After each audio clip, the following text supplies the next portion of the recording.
आज मैंने क्या संयम का काम किया, क्या उसके लिए पुरुषार्थ किया, क्या उसके लिए मैंने पराक्रम किया। किम में कर्म किंच में किच्च शेषम, कौन सा कार्य है जो करना शेष रह गया है। और तीसरी बात है किम सक्कनिजम न समाय रामी, सबसे महत्वपूर्ण बात है अपने आप से पूछें कि कौन सा कार्य जो कर तो सकता था पर नहीं किया, है ना। क्या तुम प्रतिदिन एक नमस्कार महामंत्र का जाप नहीं कर सकते? क्या तुम 10-20 मिनट का समय अपनी आत्मा के लिए नहीं निकाल सकते? क्या तुम एक सामयिक के कालखंड जितना समय का नियोजन नहीं कर सकते? अपने आप से पूछे। और सचमुच में तो अगर अपने आप से ठीक से पूछ ले, जिस किसी दिन तीर निशाने पे लग जाएगा, जीवन की धारा ही बदल जाएगी। पूछे अपने आप से।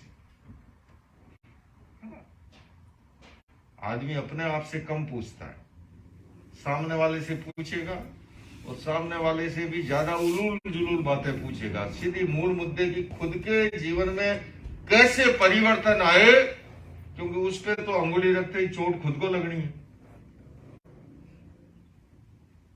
यहाँ तीर्थंकर महावीर कहते हैं अपने आप से पूछे क्या कार्य मैं कर सकता था।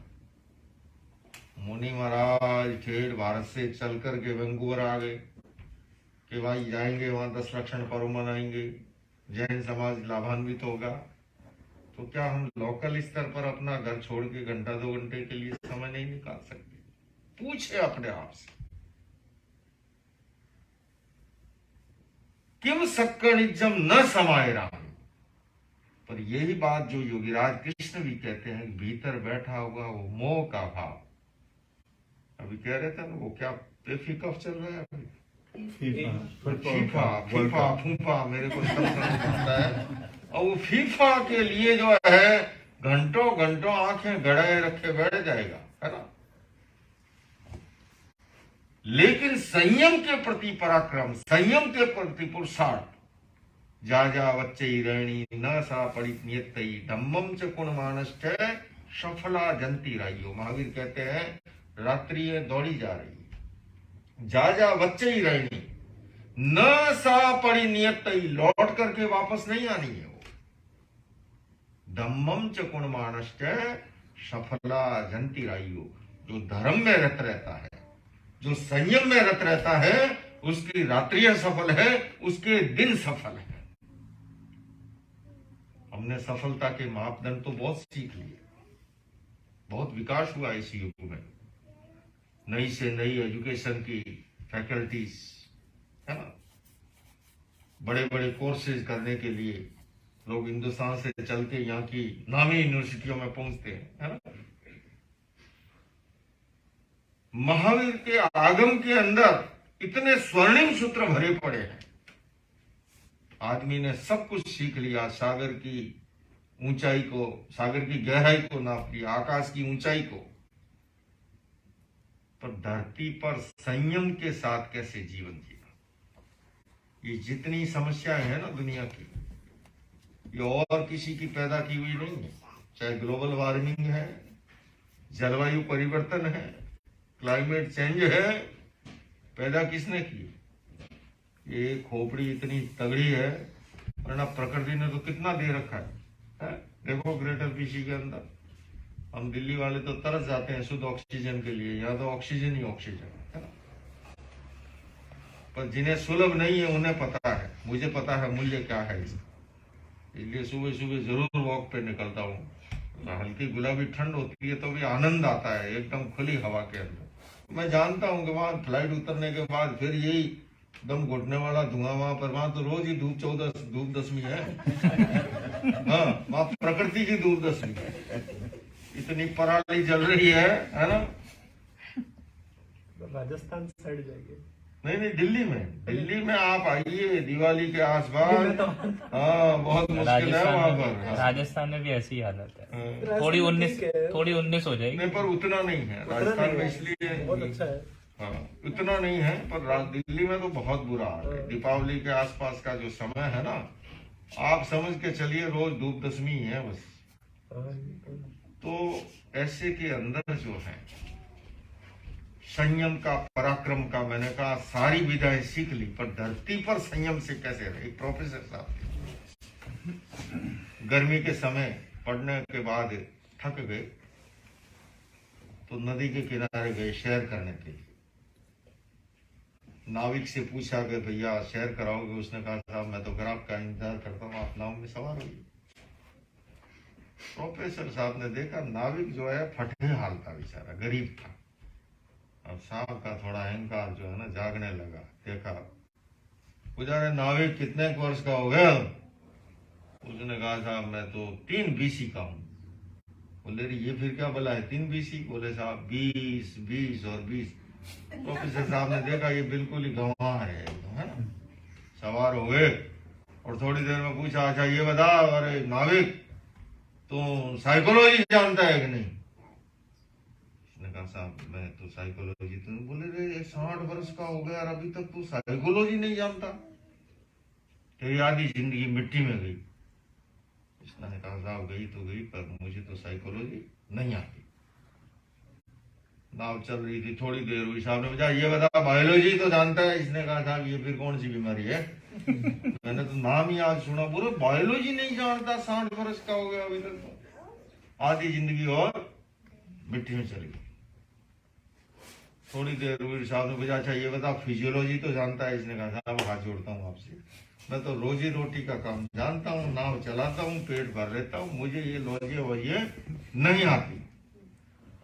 थोड़ी देर हुई, साहब ने कहा अरे सोशियोलॉजी तो जानता होगा? इसने कहा साहब गरीब आदमी की क्यों मजाक कर रहे हैं आपने? मैंने आपसे एक बार में कह दिया मुझे ये लॉजी नहीं आती। अब बातों बातों में ये वैंकूवर जैसी ठंडी ठंडी हवा चलने लगी और बातों में पता नहीं सामने आ गई चट्टान। नाव जाके चट्टान से टकराई, एक पट टूट गया। इस बार पानी अंदर भरने लगा। नाविक ने पूछा था साहब तैरना जानते हो नहीं?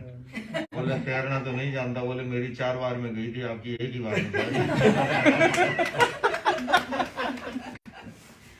और बोले साहब मेरी तो भारत माता की मिट्टी में तो गई, पर आपकी तो ठंडे पानी में जा रही है।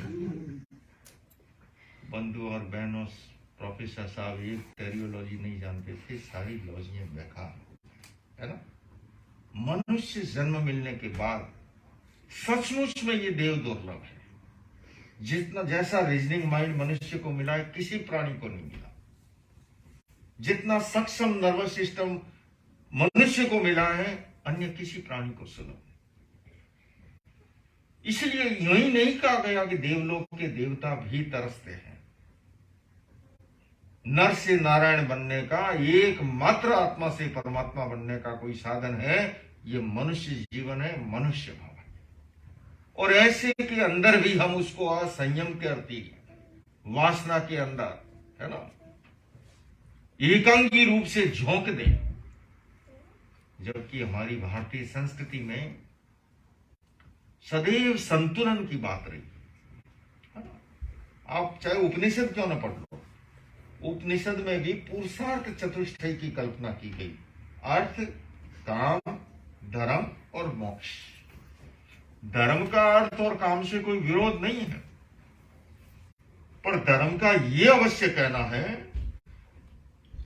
कि भौतिक विकास भी अध्यात्म की नींव आधारित होता है। फाउंडेशन अगर अध्यात्म का है तो वो विकास भी जीवन में वरदान बनता है, और अध्यात्म का फाउंडेशन नहीं है संयम का, तो वो विकास कभी कभी हजम नहीं होता है, अजीर्ण कर जाता है, वरदान की बजाय अभिशाप बन जाता है। जहां पर केवल अर्थ और काम के पीछे अंधी दौड़ हो, वहां पर विकृतियां पनपती है, वहां पर समस्याएं उत्पन्न होती है। और अगर संतुलन हो तो हेल्दी सोसाइटी का निर्माण होता है, स्वस्थ समाज की संरचना होती है। अब मैंने उपनिषद की बात कही, आप जैन दर्शन को ले लो।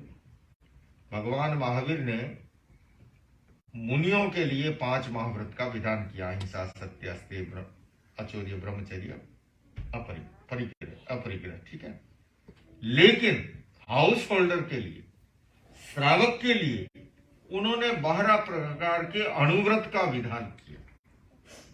माना कि सभी महाव्रती नहीं बन सकते हैं, पर ग्रस्त जीवन में रहते हुए भी कैसे असंयम से संयम की ओर प्रस्थान करें, कैसे अत्याग से त्याग की ओर बढ़े और जीवन में कैसे संतुलन आए, तो उन्होंने अहिंसा, सत्य, अचौर्य, ब्रह्मचर्य, परिग्रह का आंशिक कहा कि संपूर्ण रूप से नहीं, एक सीमा के अंदर इनका कैसे पालन करें।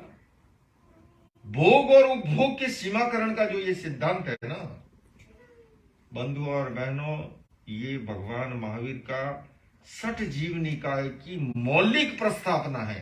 पृथ्वी, पानी, अग्नि, वायु, वनस्पति और तरस कहा कि इसका अनावश्यक छेदन भेदन न करो। मैं समझता हूं इकोलॉजी का इससे बड़ा कोई सूत्र नहीं हो सकता। यह आज बड़ी समस्या जो पूरे विश्व को दिख रही है ना, ग्लोबल वार्मिंग की, सारे राष्ट्राध्यक्ष इकट्ठे होते हैं, चिंतन करते हैं, पर वो केवल चिंतन तक ही है। कोई अपनी सुख सुविधा में कटौती करने को तैयार नहीं है और सुख सुविधा में विरोधाभास है सारा। बात करेंगे पीस की। मुझे बिल क्लिंटन मिले सन 2001 में, तो मैंने उनसे कहा, प्रभु आप पीस पर कॉन्फ्रेंस करते हो, है ना, नॉन वायलेंस। मैंने कहा मेरे हिंदुस्तान में तो इस विषय पर एक एक सन्यासी लाखों की भीड़ जुटाता है। एक एक सन्यासी हिंदुस्तान में कथाएं होती है ना, लाखों की भीड़ जुटाता है। आदमी केवल उपदेश से नहीं बदलता है, बदलाव के लिए प्रयोग जरूरी होता है।